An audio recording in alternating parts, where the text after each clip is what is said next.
अस्सलाम वालेकुम फ्रेंड्स, आज हम बनाएंगे मटन कौरमा। मटन कौरमे के लिए सबसे पहले हमने जो करना है, मैं सबसे पहले प्याज फ्राई करूंगी, ब्राउन करूंगी। सिर्फ फ्राई नहीं करना, अच्छे खासा इनको ब्राउन करना है। उसके बाद प्याज ब्राउन करने के बाद क्या क्या मसाले यूज होंगे और हम कैसे बनाएंगे आगे चल के देखते हैं। सबसे पहले ऑयल डालेंगे, ठीक है। ऑयल भी ज़्यादा नहीं डालिएगा। ये मेरे पास तकरीबन 2 प्याज हैं, इनको हम ब्राउन करेंगे, ठीक है। इसमें लहसुन अदरक कुछ भी नहीं डलेगा, सिर्फ प्याज फ्राई करेंगे, ब्राउन करेंगे। उसके बाद मिलते हैं दोबारा से। जी देखिए, प्याज हमारे हो चुके हैं। अब आपने क्या करना है, इन प्याजों को अच्छी तरह से स्टेन करना है। इनका जो ऑयल है वो आप कोशिश करें कि सारा ही निकल जाए। ये देखिए, मेरे पास 2 प्याज थे और थोड़ा सा इसका रह गया है, क्योंकि फ्राई होने के बाद आपको पता है प्याज थोड़ा रह जाता है, इसलिए मैंने 2 लिए थे। और बाकी जो हम मसाला बनाएंगे इसी कढ़ाई में, जो हमारा ऑयल बच चुका है इसी में बनाएंगे। अब क्या करूँगी, एक हम लेंगे पेपर और उसके ऊपर हम ये प्याज फैला देंगे। चलें जी,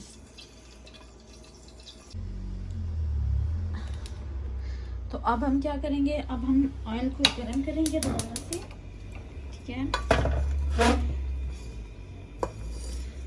प्याज मैंने फैला के रख दी है पेपर पे। अब हम करेंगे क्या, इसमें डालेंगे, मैं आपको दिखाती जाती हूँ। एक दालचीनी तकरीबन आधे इंच का है, 1 इंच का कर लें आप, लेकिन आपको पता है ये टूटा हुआ है, तो ये तकरीबन आप आधा इंच इसको काउंट करेंगे। 2 काली इलायची, 3 सब्ज़ इलायची,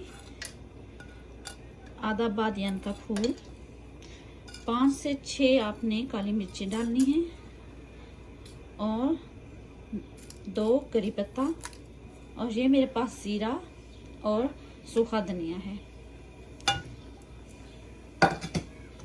इसको अच्छी तरह से फ्राई करने के बाद हम इसमें मीट ऐड कर देंगे। देख लें ऑयल वही है, ऑयल मैंने नया नहीं डाला, उसी ऑयल में कर रही हूँ।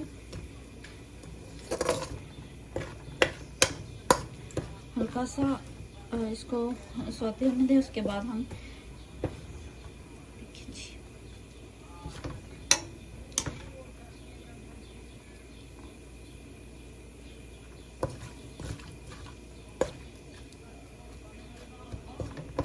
जी, अब हम इसमें मीट डाल देंगे। मीट मेरे पास तकरीबन 1 kg है। डीप फ्रीज था इसलिए डीप फ्रीज किया मैंने।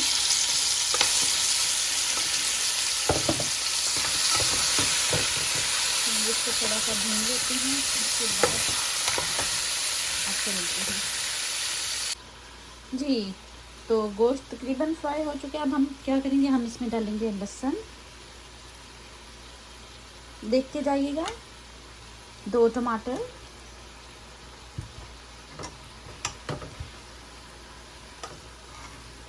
सूखा धनिया तकरीबन 2 चम्मच, सुरख मिर्च पाउडर 1 चम्मच, नमक आधा चम्मच। लेकिन ये चीज़ें आप अपने स्पाइसेस के हिसाब से डालिएगा। अब हम क्या करेंगे, अब हम डालेंगे दही। दही मेरे पास तकरीबन 1 बाउल कर लें, 1 प्याला है, इसमें से आधा डालूंगी, आधा रख लूँगी। भूनने के साथ साथ हम बाकी दही भी ऐड करेंगे। अच्छी तरह से सारी चीज़ें मिक्स कर लें और भूनते रहें। तकरीबन 10-12 मिनट भूनेंगे तो हमारा जो गोश्त है, मटन है, वो भी अच्छी तरह से भून जाएगा, गल जाएगा। और साथ साथ में हम अपना दही ऐड करते रहेंगे। चलें जी, तकरीबन 10 से 12 मिनट आपको भूनना पड़ेगा, क्योंकि ये गोश्त बॉयल नहीं है, तो इसको गलाना हमने भूनते हुए ही है जी। देखें कि हम गोश्त तकरीबन भून चुका है। अब जो हमारे पास बाकी दही बचा हुआ था वो भी हम डाल देंगे और दोबारा से भूनेंगे। इतनी देर तक आपको भूनना पड़ेगा कि गोश्त जो है वो गल जाए। मिक्स करेंगे। अच्छा, एक और बात, अगर आप टमाटर नहीं डालना चाहते तो ना डालें। मैंने इसलिए डाला कि थोड़ी सी ग्रेवी जो है वो छुपेगी, इस वजह से मैंने डाला, लेकिन ज़रूरी नहीं है। अगर आप नहीं डालना चाहते तो ना डालें।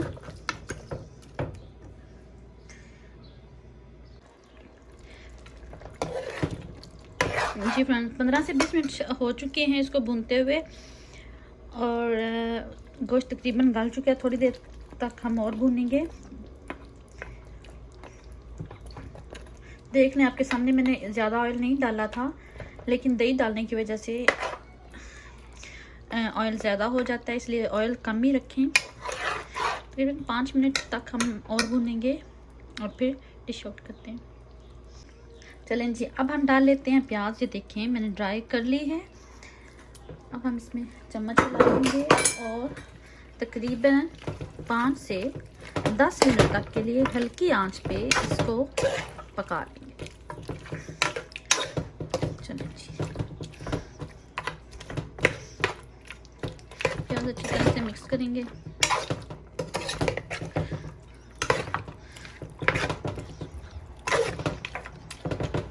अब बिल्कुल आंच हल्की करेंगे और पकाएंगे।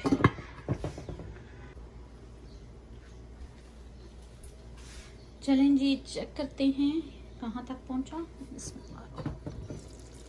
माशाल्लाह, देखिए ज़रा इतना ज़बरदस्त सा कौरमा तैयार हुआ है और बहुत अच्छी खुशबू आ रही है, बहुत ज़्यादा अच्छी। चलें जी, अब इसको बर्तन में निकालते हैं। चलें जी, हमने बर्तन में डालिए। थोड़ा सा धनिया छिड़क लें ताकि ये देखने में अच्छा लगे, खाने में भी तो बहुत मज़े का है। टेस्ट किया और बहुत अच्छे तरीके से गल चुका है। चलें जी, चलें फ्रेंड्स, बताइएगा कि मेरी रेसिपी आपको कैसी लगी और कमेंट्स में बताइएगा। लाइक ज़रूर कीजिएगा वीडियो को और चैनल को सब्सक्राइब करना मत भूलिएगा। नई वीडियो तक के लिए इजाज़त दें। अपना बहुत ज़्यादा और अपने घर वालों का बहुत ज़्यादा ख्याल रखिएगा। अल्लाह हाफिज़।